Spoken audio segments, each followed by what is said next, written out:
आपने नोटिस किया है, जब भी इंडिया में मेन वर्सेस वुमेन लॉज की बात होती है तो एक ऑकवर्ड साइलेंस आ जाता है और अगर किसी ने कुछ बोल्ड बोल दिया तो बस कंट्रोवर्सी गारंटी।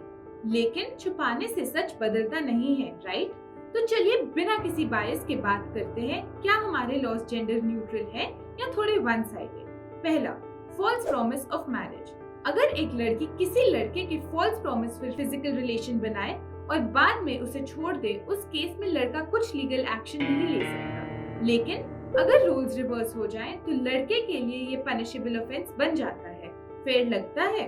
दूसरा, sexual harassment at work place. आपने पॉश एक्ट के बारे में सुना होगा, protection of women at work place, लेकिन इसमें सिर्फ वुमेन की सेफ्टी का मेंशन है। तो अगर एक मेल एम्प्लॉय या इंटर्न किसी अनकंफर्टेबल सिचुएशन से गुजरता है, उसके पास क्लियर लीगल सपोर्ट काफी कम है। तो क्या हरासमेंट सिर्फ एक जेंडर फेस करता है? तीसरा, definition of sexual assault. India में रेप या सेक्सुअल असॉल्ट की जो लीगल डेफिनेशन है, उसमें सिर्फ वुमेन को ही विक्टिम माना गया है। चाहे नए लॉज आए हो, बट ये डेफिनेशन ऑलमोस्ट सेम ही है। तो क्या आज के टाइम में ये डेफिनेशन इंक्लूसिव है? चौथा, मेंटेनेंस एंड क्रूएल्टी लॉज। शादी के बाद अगर कुछ गड़बड़ होती है तो वाइफ को मेंटेनेंस मिलता है, and rightly so.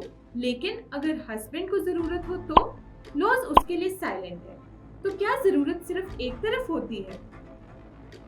Now the big argument. लोग कहते हैं कि लॉज वन साइडेड इसलिए हैं क्योंकि सोसाइटी हिस्टोरिकली वुमेन के अगेंस्ट थी और ये लॉज बैलेंस बनाने के लिए लाए गए। Fair point. लेकिन आज के जमाने में जब जेंडर रोल्स चेंज हो रहे हैं, क्या लॉज भी इवॉल्व होने चाहिए?